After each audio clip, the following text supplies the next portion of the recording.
the amendment. Okay. Shri Gaurav Gogoi.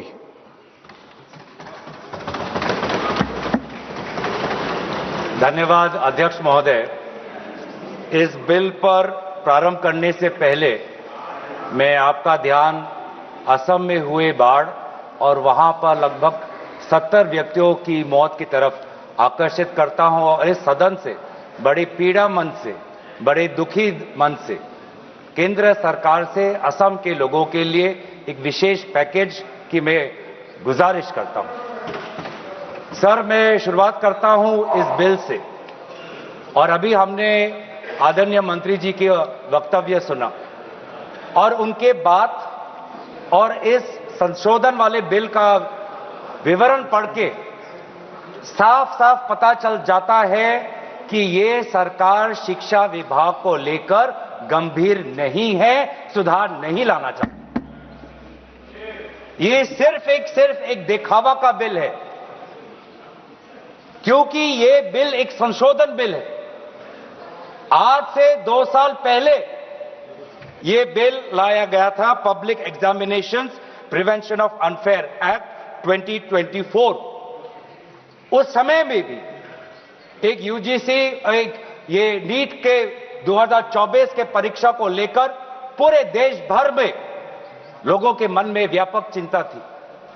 उस समय में भी इसी तरह आज जैसे मंत्री जी कह रहे हैं, सरकार ने इस बिल का इंट्रोडक्शन करते हुए ये कहा कि ये बहुत ही एक ऐतिहासिक कदम है, एक बहुत बड़ा कदम है और इससे शिक्षा विभाग सुधरेगा और इससे परीक्षा में जो पेपर लीक होते हैं अब नहीं होगा, अब किसी का साहस नहीं होगा।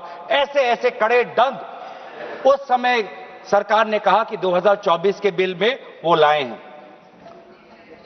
तो जो 2024 के नीट यूजी पेपर लीक पे जो तहकीकात हुई, जो इन्वेस्टिगेशन हुआ, मैं पढ़ना चाहता हूं उसकी स्थिति आज क्या है, ताकि पता तो चले कि यह सरकार 2 साल पहले जो नीट परीक्षा को लेकर जो व्यापक भ्रष्टाचारी हुई उसको लेकर यह सरकार कितनी गंभीर है। बहुत दुख के साथ मैं कहना चाहता हूं कि एक अखबार में आर्टिकल आया 2026 में कि जो 45 व्यक्ति थे जो चार्जशीट हुए थे नीट यूजी 2024 पेपर लीक के मामले में, 45 में से 44 को बेल मिल चुका है। ये है इनकी गंभीरता, ये है इनके छात्रों के प्रति इनकी संवेदना। जो मूल व्यक्ति है जिसको मास्टरमाइंड कहा जाता है, संजीव मुखिया, 11 महीने तक वो फरार था, 11 महीने तक सरकार उसको पकड़ नहीं पाई। अप्रैल 2025 में वो फाइनली उसका गिरफ्तार हुआ और फिर उस मामले में उसको बेल मिल गया। मई 6, 2025 एक दूसरे व्यक्ति रंजीत कुमार बरुआ जो करियर एकेडमी एजुकेशन ट्रस्ट के चेयरमैन है, वो बेल। एक अमित कुमार सिंह जो पेपर सॉल्वर के गैंग में था, उसको मई 7, 2025 को उसको बेल। एक पंकज कुमार जो कैंडिडेट्स को वो सारे कागज लीक करता था मोबाइल फोन के द्वारा, मई 15, 2025 उसको बेल। राकेश जिसका ये आरोप था कि उसने प्रश्न कागज को उसकी चोरी की, उसको बेल। तो ऐसे एक लंबा ब्यौरा है, चाहे वो अमित प्रसाद महाराणा का हो या धीरेन्द्र कुमार पांडा का हो। तो ये कानून उस समय भी विफल था और ये कानून जिस मंशा से आज ला रही है आज भी ये विफल होगा। ये कानून आपकी विफलता का स्मारक है, क्योंकि ऐसे कानून 2024 के में लाने के पश्चात भी 2026 में तो लीक हुआ ना सर। अगर कानून इतना ही सशक्त था तो आज 2 साल बाद ही इतना बड़ा व्यापक लीक कैसे हुआ। और अफसोस की बात है सर, उस समय में भी शिक्षा मंत्री धर्मेंद्र प्रधान थे और जब 2024 का जब पेपर लीक का मामला जब पूरे देश भर में आया तो आपको पता है धर्मेंद्र प्रधान जी ने उस समय क्या कहा। उन्होंने कहा, कहां हुआ पेपर लीक, नहीं हुआ पेपर लीक। और आज भी पहले 2.5 महीने तक तो उनका रवैया यही था कि कहीं कोई धांधली नहीं हुई, सरकार ने बहुत अच्छा काम किया है। 21 बच्चों की जान गई, आत्महत्या उन्होंने की। आपको शर्म नहीं आती इस सरकार को कि जिस मंत्री के तहत में 21 बच्चों ने अपनी जान गंवा दी, आत्महत्या की, जब उसने अपने मंत्री पद से इस्तीफा दिया, कल जब वो सदन में आए आपने उनको ऐसा माला पहनाया ताकि जैसे वो पाकिस्तान से जंग लड़के आए हैं, ऐसा माला पहनाया, ऐसा उनका वजूद उनको बड़ा किया मानो कि वो पाकिस्तान से जाकर सीमा पे जाकर जंग लड़के आए हैं। ये है उनकी सच्चाई। दुख लगता है सर। आज ये बात प्रधानमंत्री आते हैं इंस्टाग्राम के रील पर, वो अलग बात है कि जो पहली कैबिनेट बैठक हुई उस कैबिनेट बैठक में शिक्षा को कैसे सुधारा जाए, पेपर माफिया को कैसे खत्म किया जाए, पेपर सेटर के माफिया को कैसे खत्म किया जाए, पेपर सॉल्वर के माफिया को कैसे खत्म किया जाए, टेस्टिंग सेंटर के माफिया को कैसे खत्म किया जाए, प्रिंटिंग प्रेस के माफिया को कैसे खत्म किया जाए, कोचिंग सेंटर के माफिया को कैसे खत्म किया जाए, सिलेबस कैसे स्कूल के सिलेबस के साथ मिले, आउट ऑफ सिलेबस परीक्षा के पेपर ना आए, सीबीएसई के ओएमआर में धांधली न हो, इन सब चीजों पर व्यापक चर्चा करने के बजाय प्रधानमंत्री मोदी जी कहते हैं इंस्टाग्राम पर और ध्यान दो, इंस्टाग्राम पर और ध्यान दो। और प्रधानमंत्री जब आते हैं हाई पावर कमेटी की बात करते हैं तो 2 साल पहले जो के राधाकृष्ण की जो हाई कमेटी थी उसका क्या हुआ? 2 साल हाई कमेटी आपने गठन की, प्रधानमंत्री केंद्र सरकार के निरीक्षण में एक हाई कमेटी बनी, के राधाकृष्ण फॉर्मर इसरो के चेयरमैन। अगर वास्तविक में उन्होंने इतना बढ़िया काम किया तो 2 साल पश्चात ही आज क्यों दोबारा ऐसा पेपर लीक हुआ? सरकार ये दिखाना चाहती है कि ये बहुत गंभीर है। पिछले कुछ दिनों में पता चला कि एनटीए के लगभग 47 लोगों को बदला गया। सर, मैं इस सरकार से मैं ब्यौरा चाहूंगा कि वे जो 47 लोग हैं जिनको आपने ट्रांसफर किया या सस्पेंड किया, कौन है वो?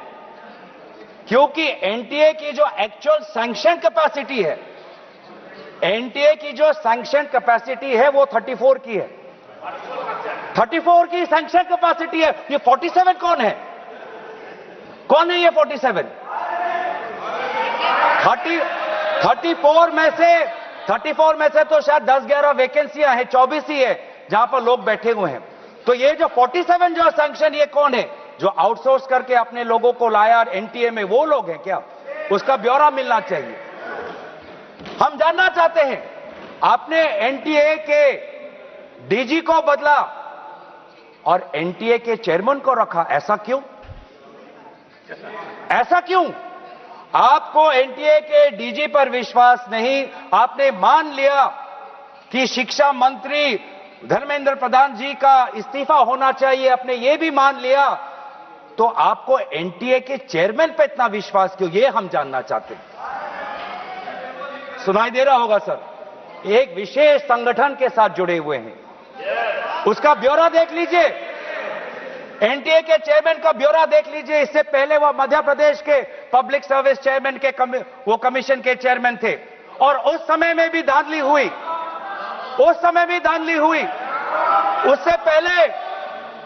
उससे पहले वो छत्तीसगढ़ में भी पब्लिक सर्विस कमीशन में चेयरमैन थे, उस समय में भी धांधली हुई। ऐसे इतने धांधली से जुड़े हुए व्यक्ति को आज भी इतने पेपर लीक होने के पश्चात भी आपकी सरकार बचा रही है, आपकी सरकार बचा रही है। जिस एनटीए के द्वारा 21 बच्चों ने आत्महत्या की, आज भी वो चेयरमैन बचा हुआ है। क्यों? क्योंकि वो एक विशेष संघ के साथ जुड़ा हुआ है। और यही दर्शाता है कि आप शिक्षा विभाग में आप सुधार नहीं चाहते, क्योंकि आरएसएस के लिए शिक्षा विभाग बहुत ही महत्वपूर्ण विभाग है, मैंने कोई असंसदीय बात नहीं की। आरएसएस के लिए शिक्षा विभाग बहुत महत्वपूर्ण विभाग है और इसीलिए हम देखते हैं चाहे यूनिवर्सिटीज के वाइस चांसलर्स के अपॉइंटमेंट में हो, कॉलेज के प्रिंसिपल के अपॉइंटमेंट में हो, जब फैकल्टी की बदली होती है उसमें हो, चाहे आउटसोर्सिंग में हो, हर चीज में हम देखते हैं कि जो यूनिवर्सिटी, जिन यूनिवर्सिटी की कल्पना पंडित नेहरू ने एक साइंटिफिक टेम्पर के द्वारा उन यूनिवर्सिटीज के एक सपना देखा था, आज उन्हीं यूनिवर्सिटीज में क्वालिटी पर ध्यान नहीं दिया जा रहा। आप शिक्षा के माध्यम से इस पीढ़ी को आने वाले चुनौतियों के लिए तैयार नहीं कर रहे। आप शिक्षा के माध्यम से इस पीढ़ी के लोगों को आने वाले समय में आपके दल के सदस्य बने, आपको वोट दे, उसके लिए आप एक माहौल बना रहे हो। यह है आपके लिए शिक्षा का उद्देश्य, यह है शिक्षा का उद्देश्य। और हमने देखा कि वे जो संस्थाएं, चाहे वो आईआईटी हो, चाहे जेएनयू हो, चाहे डीयू हो, देश भर से माता पिता अपने बच्चों को बोल रहे कि जाओ दिल्ली जाओ, अगर दिल्ली नहीं जा सकते तो बॉम्बे जाओ, बिहार में जाओ, लेकिन धरना प्रदर्शन करो। आज शिक्षा की बात है, आपको अपना भविष्य आपको बचाना है। मैं नहीं जा सकता पर मेरी आशीर्वाद तुम्हारे साथ है। एक मां ने एक आशीर्वाद के साथ अपने बेटी को भेजा, एक बाप ने अपने बेटे के पीठ पे थपथपाकर उसको जंतर मंतर पे भेजा, और डीयू, आईआईटी, जेएनयू कहती है आप मत जाओ। छात्रों को कहती है अगर आप जाओगे तो आपके करियर पर प्रभाव बन सकता है। यह है शिक्षा की संस्थाएं। ऐसे हम आने वाले चुनौतियों के लिए हम भारत का निर्माण करेंगे, अपने युवाओं को हम उनको ताकत देंगे। इसीलिए अगर एक बात इस पूरे घटनाक्रम से निकलती है वो ये है कि आज शिक्षा में ये इस बिल से, जिसमें आपने पेनल्टीज बढ़ा दिए, पनिशमेंट बढ़ा दिए, इससे हमारा शिक्षा विभाग नहीं सुधरेगा।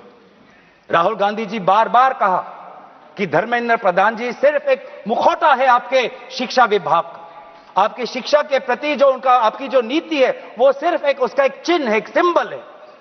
उनके हटने से भी शिक्षा में सुधार आएगा। आज भी ना बच्चों को विश्वास आता है इस बात पर, ना हमें इस बात पर विश्वास है। लेकिन इसके पश्चात भी आज शिक्षा पर बातचीत हो रही है, आज शिक्षा को लेकर धरना हो रहा है, आज शिक्षा को लेकर जंतर मंतर में हजारों की तादाद पर लोग इकट्ठित हुए हैं। आज शिक्षा के विषय पर सारे दल संगठन सबने अपने अपने प्रदेशों में, चाहे महाराष्ट्र में हो, चाहे यूपी में हो, चाहे बिहार में हो, चाहे पश्चिम बंगाल में हो, चाहे या असम में हो, सब जगह विभिन्न राजनीतिक दल संगठन और इन दल संगठन से अलग सारे युवा सड़क पे आ गए। सबने अपने शिक्षा की मांग की। और क्यों मांग की? उनके दुख को पहले हमें समझना चाहिए, उनके पीड़ा को हमको समझना चाहिए, वो उनके अंदर जो नाराजगी है उस बात को हमें समझना चाहिए। नहीं तो किसी का इतना साहस नहीं कि सड़क पे आके गर्मी बारिश, सड़क पे सोना, पुलिस की लाठी खाना, दिन दिन भूख हड़ताल पे रहना, सबकी इतनी साहस नहीं है। ये साहस कहां से आता है? ये साहस आता है उस दर्द से, जिस दर्द में अपने भविष्य को लेकर वो विवश हैं, जिस दर्द में अपने देश के भविष्य को लेकर वो विवश है, जिस दर्द को वो आज के समाज में उसको व्यक्त भी नहीं कर सकते, सरकार से सवाल भी नहीं पूछ सकते। और बहुत ही बढ़िया एक व्यक्ति ने इस पूरे जो दर्द है, इस दर्द के बारे में बात करते हुए गोपाल दास नीरज के गीत की बात करता है। वो व्यक्ति जिस व्यक्ति से राहुल गांधी जी मिलने गए, उसने कहा, उसने हमें याद दिलाया कि नीरज की वो पंक्तियां, स्वप्न झरे फूल से, मीत चुबे शूल से, लुट गए सिंगार सभी, भाग गए बबूल से, और हम खड़े खड़े बहार देखते रहे, कारवां गुजर गया गुबार देखते रहे। ये बच्चों की वो दुख है। क्या करें? हमारे पास पैसे नहीं है इतने कि हम पेपर खरीद पाएं। 30-30 लाख का पेपर हमें खरीदने के पास, हमारे पिताओं के पास इतने सामर्थ्य नहीं है। वो दुख है, वो नाराज है, और इसीलिए जब वो दुख से वो लड़ नहीं पाते तो आत्महत्या पर आ पड़ते। और एनसीआरबी में सर, आज देश की ये व्यवस्था, देश की असली ये है कि आज एनसीआरबी में, नेशनल क्राइम रिकॉर्ड्स ब्यूरो में, ये भी एक कारण है कि आत्महत्या हुई क्योंकि वो बच्चा एग्जाम में फेल हुआ। ऐसा भी एक कारण आ गया है। बच्चों की आत्महत्या, छात्रों की आत्महत्या लगभग 1 लाख से ऊपर बढ़ चुकी है, 1 लाख से ऊपर, जिसमें से 2। तर लोकसभेमध्ये परीक्षा सुधारणा विधेयकावरती सध्या चर्चा होते, याकडे लक्ष राहील. एक छोटासा ब्रेक बघत